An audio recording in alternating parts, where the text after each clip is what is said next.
చెప్పండి సార్, ఇక్కడ ఈ 2 నెలల నుంచి కూడా ఈ సమస్య కొనసాగుతుంది. ఇది ఎంతవరకు వస్తుంది? మరి ఎందుకు ఈ రాష్ట్ర సర్కార్ ఎందుకు ఇట్లా ఈ ప్రజలను అంటే వృద్ధాప్యంలో కూడా ఇట్లా ధర్నాలు ఆందోళన చేయించవలసిన పరిస్థితి ఈ ప్రభుత్వానికి ఎందుకు రావాల్సి వస్తుంది?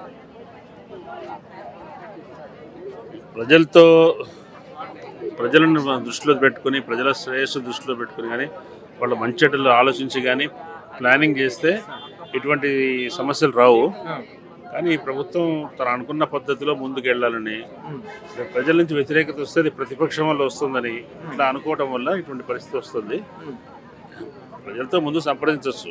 దానికి అసలు మూసీని ఎట్లా అభివృద్ధి చేయాలనే విషయంలోనే ఈ రంగంలో పనిచేస్తున్న వాళ్ళని గత అనుభవాలను దృష్టిలో పెట్టుకొని ఒక పీపుల్ ఓరియంటెడ్ ప్లానింగ్ చేయొచ్చు. అట్లా కాకుండా ఇక్కడ ఒక అమ్యూజ్మెంట్ పార్కు, ఒక నైట్ లైఫ్, ఒక ఏమంటాము ఈవినింగ్ వచ్చే విహార యాత్రికుల కోసం సౌకర్యాలు, ఇటువంటివన్నీ చేయాలనే ఆలోచన తప్ప ఆయనకి మూసీలో నీళ్లు బాగు చేయాలి, మూసీలో మంచినీళ్ళు రావాలి అనేది సెకండరీ అయింది.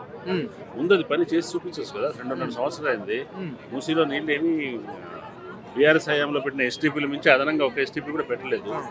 ఈటీపీలు కావాలి, ఎఫ్లూయెంట్ ట్రీట్మెంట్ ప్లాన్స్ కావాలి, అటువంటి వాటి గురించి ఆలోచన లేదు. లేకుండా అకస్మాత్తుగా పక్కన ఉన్న వాళ్ళని తొలగించడం అనేది చేయడం అనేది అది ఏ రకమైన ప్లానింగో, అది ఏ రకమైన డెవలప్మెంట్ ఓరియంటేషన్ నాకైతే అర్థం కావట్లేదు సార్. ఇప్పటి వరకు మరి ఏమన్నా డిపిఆర్ రిలీజ్ చేసిందా సార్ ప్రభుత్వం? ఇప్పటి వరకు ఇచ్చింది? చేయలేదు.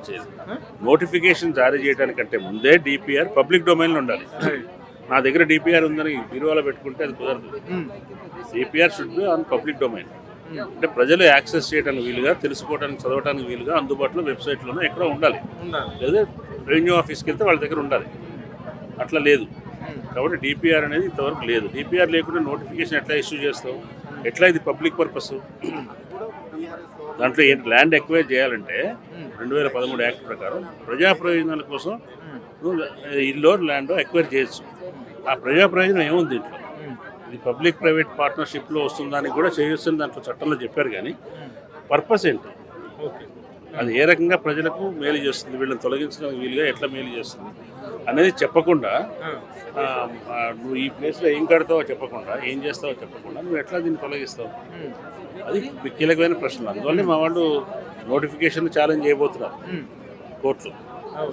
60 days లోపల, అంటే నెక్స్ట్ వీక్ అట్లా కోర్టుకి వెళ్తున్నారు.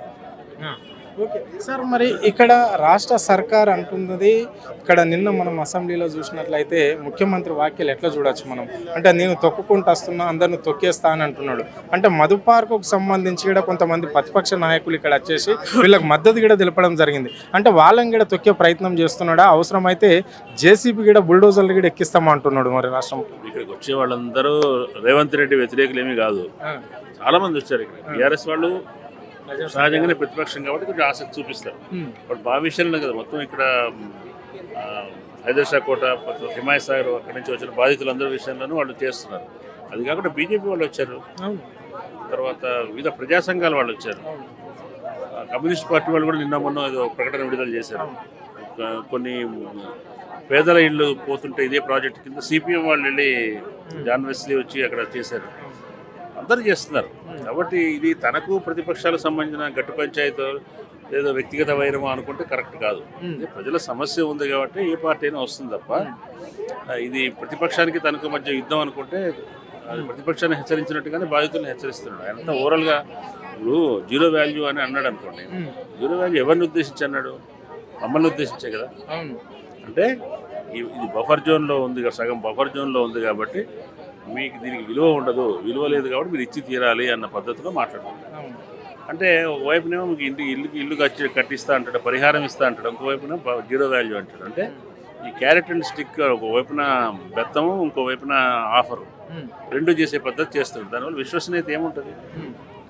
ఇప్పుడు ఆయన రిటైర్మెంట్ అయిన వాళ్ళకే బెనిఫిట్స్ ఇవ్వట్లేదు. రిటైర్ అయిన తర్వాత మనిషికి 5 ఏళ్ళు పడుతుందట, ఇవాళ 4-5 ఏళ్ళు పడుతుందట. సరే, లంచాలు ఇచ్చే వాళ్ళకి వెంటనే వస్తుంది అంటున్నారు సెక్రటరియట్, అది వేరే విషయం. కానీ రిటైర్మెంట్ బెనిఫిట్సే లేని పాలనలో నీకు ఇంత పెద్ద పెద్ద ఆఫర్స్ ఇస్తే దాన్ని ఎట్లా నమ్ముతారు? నువ్వు ఎక్కడ ఇస్తావు ల్యాండ్, ఎప్పుడు చేస్తావు, షెడ్యూల్ ఏంటి? అసెంబ్లీలో కూడా గతంలో జరిగిన అసెంబ్లీ సమావేశాలలోనే నిండు అసెంబ్లీలో కూడా చెప్పిండు రాష్ట్ర ముఖ్యమంత్రి, ఇంతకంటే నాణ్యతమైన ఇల్లు కట్టిద్దాం, ప్రతిపక్షాలు కూడా ఒప్పుకోవాలి, మూసి పక్షాలకు సహకరించాలి, అపార్ట్మెంట్లలో ఉన్న వాళ్ళని కాల్ చేయండి, నా డబ్బా ప్రజలదే కదా, ప్రజలకే కట్టిస్తాం కదా వాళ్ళు తీసుకున్నందుకు అని చెప్పేసి అన్నాడు. మరి ఎక్కడన్నా ఇప్పటి వరకు ఆ ల్యాండ్ విషయంలో ఎక్కడన్నా ఇక్కడ అపార్ట్మెంట్లు ఉన్న వాళ్ళకి నోటీసులు ఇచ్చి కానీ ఇక్కడ మీకు ల్యాండ్ ఇస్తున్నాం ఇక్కడ చూసుకోండి ఏరియాలో కట్టిస్తాము ఇలాంటి అపార్ట్మెంట్లు అని చెప్పేసి ఇక్కడ ఏమన్నా తయారు చేసిన పాపాన ఉందా సార్? వ్యక్తిగతంగా మాకు ఎవరికి నోటీసులు ఇవ్వలేదు.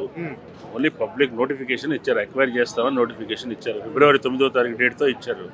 కానీ 60 days టైం ఉంది అభ్యంతరాలు చెప్పడానికి. మేమందరం అభ్యంతరాలు చెప్పాము. వ్యక్తిగతంగా ఎవరికి నోటీసులు ఇవ్వలేదు. మాకు ఎక్కడ ఫలానా చోట ల్యాండ్ ఇస్తాము, ఇక్కడ తీసుకోండి, దీని బదులుగా ఇక్కడ ఇస్తాము, ఇట్లా ఇల్లు కట్టి పెడతామని చెప్పలేదు. దాంట్లో అది ఒకవేళ ఒప్పుకుంటే కూడా దానికి చాలా సమస్యలు ఉంటాయి. మాకు ఇక్కడ ఎటువంటి సౌకర్యం ఉందో అటువంటి సౌకర్యంతోనే ఉన్నది, దగ్గరలోనే కావాలి. వచ్చిన తర్వాత నువ్వు ఎప్పుడు ఎన్ని రోజులు కట్టిస్తావు? ఇటువంటి అపార్ట్మెంట్ కట్టడానికి 3 ఏళ్ళైనా పడుతుంది. ఇంత ఫాస్ట్గా 3 ఏళ్ళు పడుతుంది. 3 ఏళ్ళ దాకా నువ్వు ఉంటావా కదా? మరి ప్రభుత్వం ఆయన అంటే అనుకోవచ్చు, కానీ మేము ఆలోచించాల్సిన వేరే విషయం ఉంటుంది కదా. ఆయన లేడనుకోండి, ఒక ప్రాజెక్టు షెల్ఫ్ అయిపోయి ప్రాజెక్టు మూతపడిపోయి మా ఇల్లు పోతే కనీసం ఈ ప్రాజెక్టు కోసం ఇల్లు ఇచ్చామన్న సంతృప్తి కూడా ఉండదు అప్పుడు.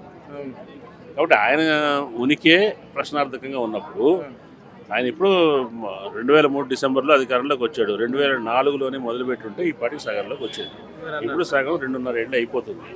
ఇప్పుడు మొదలుపెట్టి ఎప్పుడు కావాలి? ఇంతవరకు ఏడీబీ లోన్ ఇవ్వలేదు. డిఫెన్స్ వాళ్ళు ఇంకా పర్మిషన్ అఫీషియల్గా ఇవ్వలేదు. నీకు ఎక్కడి నుంచి లోన్ వస్తుందో తెలియదు. డిపిఆర్ ఇప్పుడే తయారైంది అంటున్నావు. ఇదంతా ఈ ప్రాసెస్ చూస్తే ఇప్పుడైతే ఈ ఎండాకాలంలో ఇది అంగడం కూడా పనిగా జరగదు.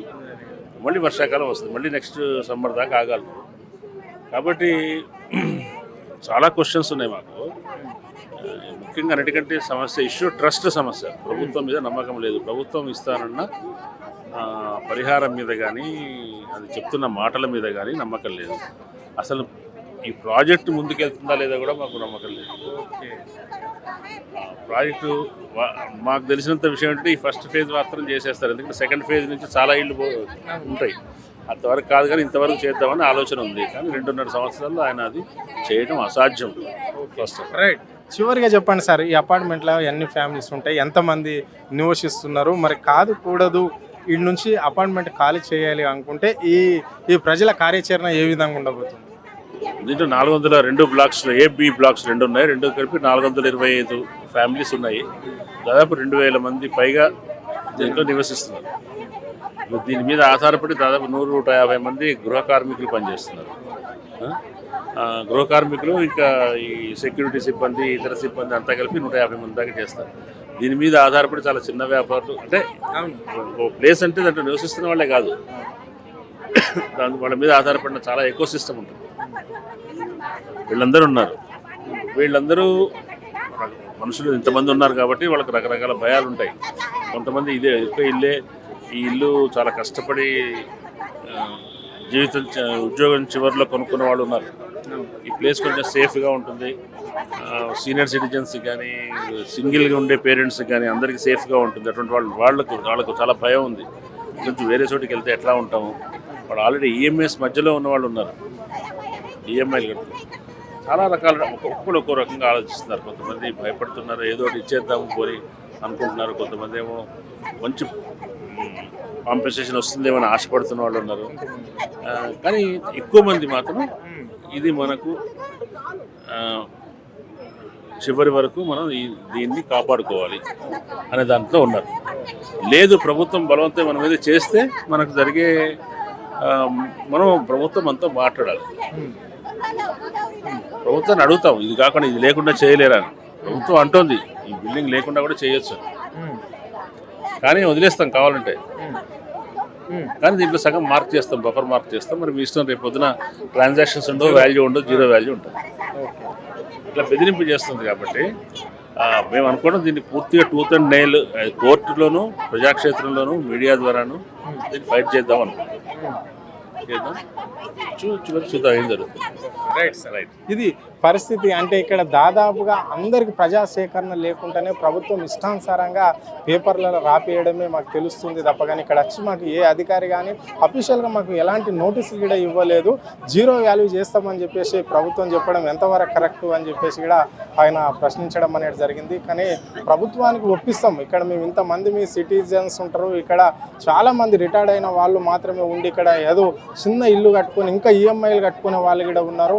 అలాంటి వాళ్ళని ఎక్కడ తీసుకుపోతే ప్రభుత్వం 2.5 సంవత్సరాలు అయిపోయింది, ఇంకా 2.5 సంవత్సరాలలో ఇలాంటి చక్కటి ఇల్లు కట్టేయగలుగుతుందా, కట్టిస్తే ఏంది, కట్టేయకపోతే ఏంటి అని చెప్పేసి కూడా అవన్నీ మాకు చెప్పవలసిన ప్రభుత్వం బాధ్యత. కాబట్టి చెప్తే అప్పుడు ఆలోచించకపోవచ్చు ఇక్కడ. కానీ ఇక్కడ ప్రజా సేకరణ అయితే జరగలేదు. సో ప్రజలు మాత్రం ఇక్కడ నుంచి పోవడానికి, ఈ అపార్ట్మెంట్ నుంచి పోవడానికి ఎవరు కూడా సిద్ధంగా లేరు. మూసి పక్షాలకు ఎవరు కూడా వ్యతిరేకం కాదు అని చెప్పేసి కూడా వారు స్పష్టంగా చెప్పడం అనేది అయితే జరిగింది. ప్రభుత్వం మరోసారి ఆలోచన చేయాలి, ఇది లేకుండా కూడా చేయొచ్చు కాబట్టి చేసుకుంటే బాగుంటుంది అని చెప్పేసి కూడా ఆయన అనుభవపూర్వకంగా కూడా చెప్పడం అనేది అయితే జరిగింది. సో ఇలాగనే రేవంత్ రెడ్డి కావాలని ప్రజలను రెచ్చగొట్టే విధంగా ఆయన మన్ననాల గురించి ఏదో అనుకోని ఆయన చేస్తానంటే మాత్రం ఇక్కడ ప్రజలు ఒప్పుకోరు. చాలా చోట్ల కూడా ఇది ప్రభుత్వం ఏర్పడిన నుంచి కూడా ఇలాంటి ఎదురు దెబ్బలే తలుగుతున్నాయి అని చెప్పేసి కూడా ఇక్కడ నివాసితులు చెప్తున్నారు. అంటే ఇప్పుడు లగ్చర్లో చూసినాం అదే పరిస్థితి అంటూ కనిపించింది. ఇప్పుడు మూసి పక్షాలలో కూడా అదే పరిస్థితి కనిపిస్తుంది. హైడ్రాలో కూడా ఎంతోమంది నష్టపోయారు అని చెప్పేసి కూడా ఇక్కడ చెప్పడం అనేది అయితే జరిగింది. కెమెరా పర్సన్ ప్రవీణ్తో అరుణ్, ఆద్య టీవీ, హైదరాబాద్.